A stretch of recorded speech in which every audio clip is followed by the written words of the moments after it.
Hi, this is Dr. Brent Kelly, and we're on topic 5, which this week is ethics and modernity. I'm glad that you've decided to join us today. Modernity is the period of European thought that developed out of the Renaissance, 14th to 17th century, and flourished in the Enlightenment, 17th to 19th century, in the ideas of people like Descartes, Locke, Hume, Leibniz, and Kant. Yet within modernism, one finds thinkers like Kant and Hume and Descartes who demonstrated elements in their thoughts that roll over into postmodern thought. The central ethical aspects of modernism are still felt today, with the emphasis on autonomy, individual liberty, distrust of institution, disenfranchisement of religion, the evolutionary influences in social sciences, and more.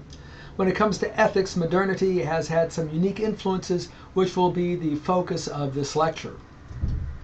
The autonomy of the individual, along with disenfranchisement or isolation or alienation, has placed an individual in an interesting position in modernity. In one sense, modernity has embraced a strict rationalism. This rationalism says that the world can only be understood and managed through a rational and reasonable system of objectively accessible theories and data. But as we have already seen in prior lectures, how people view data often changes depending upon who they are, feelings, emotions, and because of the way people view data differently, this led to a reaction against modernism, which was postmodernism, which will be our next lecture. Now, the word autonomy comes from the Greek word autos nomos, meaning self-rule or self-determination. According to Kantian ethics, autonomy is based on the human capacity to direct one's life according to rational principles. He says, and I quote, "Everything in nature works in accordance with laws. Only a rational being has the capacity to act in accordance with the representation of laws, that is, in accordance with principles, or has a will. Since reason is required for the derivation of actions from laws, the will is nothing more than practical reason." End quote. So rationality, in Kant's view, is the means to autonomy. Autonomous people are considered as beings and ends of themselves, in that they have the capacity to determine their own destiny, and as such they must be respected. And when they are not, then you wind up having that autonomy violated. Now, another view of autonomy is found in the work of John Stuart Mill. For Mill, the concept of respect for autonomy involves the capacity to think, decide, and act on the basis of such thoughts and freely made decisions which are independent. That is, Mill advocated the principle of autonomy, which he considered the principle of liberty, and provided that it did not cause harm to others. He says, and I quote, "Over himself, over his own body and mind, the individual is sovereign." End quote. Mill believed that it was acceptable to prevent people from harming themselves, provided that their action was not fully informed. Therefore, if their action was fully informed, he didn't have a problem with it. You should have a problem with that. In many ways, autonomy is a good thing.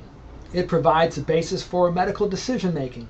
An autonomous decision may be described as one that is made freely or without undue influence.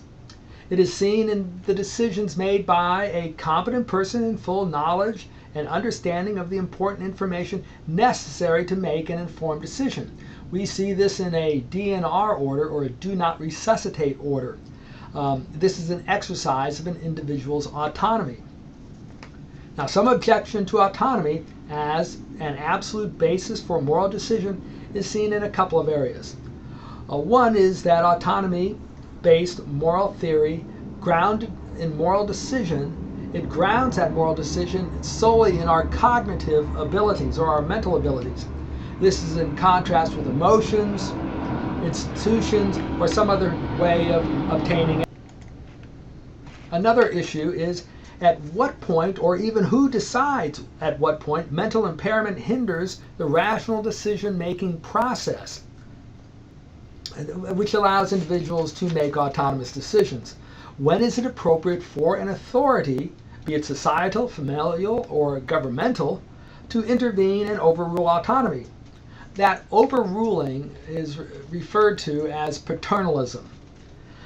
Now, another rather obvious problem in autonomy is that often individuals have competing and conflicting desires. If each person's autonomy, or even, if you will, using the religious term free will, is allowed to function without any boundaries other than to do what is in one's own best interest or own autonomous desire, it will quickly be discovered that someone's autonomy is going to be violated. It seems that autonomy can be in danger of being accused as being logically inconsistent.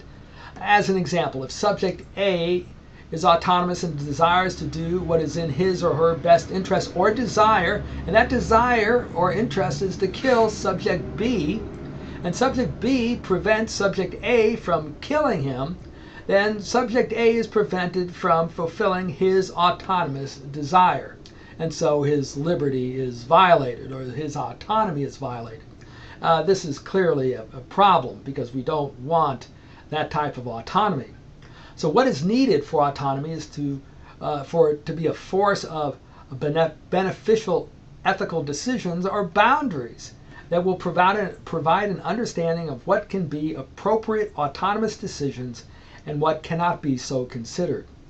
This is where the Christian has a distinct advantage because there are universal ethical principles that protect individual autonomy and the rights of others. From both a biblical and a Christian tradition standpoint, we see examples of this, such as Christian liberty, but that liberty is never at the expense of someone else. An example of this is seen in Galatians chapter 5, verse 13, where it says, "For you were called to freedom, brothers. Only do not use your freedom as an opportunity for the flesh, but through love serve one another." Well, another unique influence of modernity that has a close relationship with autonomy is alienation. That is isolation of a person from systems of means such as family, work, religion, social structures, and more. Alienation is closely associated with the breakdown of social systems.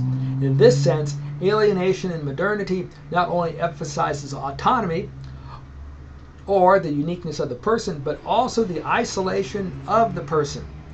In modernity, each person's experience is seen as being engaged in a universe that is hostile and indifferent. For modernity, human existence is seen as unexplainable, autonomous but unexplainable. In this sense, there is also a close connection of alienation and autonomy with existentialism. Some consider alienation to be estrangement from other people, society, or work, a sort of blocking or dissociation of a person's feelings, causing the individual to become less effective. The focus of that definition is on a person's problem to adjusting to society. However, philosophically, alienation is the inevitable byproduct of a socially disconnected and depersonalized society, one in which the autonomous self exists in a mechanistic world without any ultimate purpose except to extend the uniqueness of one's DNA through reproduction. Ethical alienation can be a personal and societal problem. Like autonomy, alienation can lead to despair. A lot has been written about the hopelessness of life in light of the consequences of philosophical alienation. Now, it's easy to wonder how alienation can be prevented. How, when someone makes free decisions in that type of modernistic, mechanistic worldview, that feelings of alienation, how can we prevent that? Now, as a Christian, a different worldview defines reality and the world in which we live. From a Christian perspective, people are not only autonomous, but they are also part of a social group. Every person is seen as a being of infinite worth and value because they were created by God to be part of a family, united in a global community. This is why Christians are told to consider how to stir up one another to love and good works. not neglecting to meet together as is the habit of some, but encouraging one another, and all the more as you see the day drawing near. That's from the book of Hebrews, chapter 10, verses 24 to 25. So an important part of Christian ethics has to do with community engagement. Even at the beginning of the church, the believers gathered together in small groups to help each other socially, physically, morally, societally, and yes, spiritually. In this way, no one was on their own when having to make moral decisions, thus moderating the excesses of autonomy and preventing feelings of isolation. This is more than evolutionary society and community. Indeed, this winds up being a real binding together of people who genuinely care for one another because they are created in the image of God and are inherently valuable. Modernity brought about many good things, but it also brought about some challenges. Human advancement can only go so far until it needs guidance, it needs boundaries. It is through the universal moral principles found in the Bible that we can enjoy the benefits of modernity and respond wisely to its excesses. Again, this is Dr. Brent Kelly. This was topic number 5. Thank you so much for joining us today.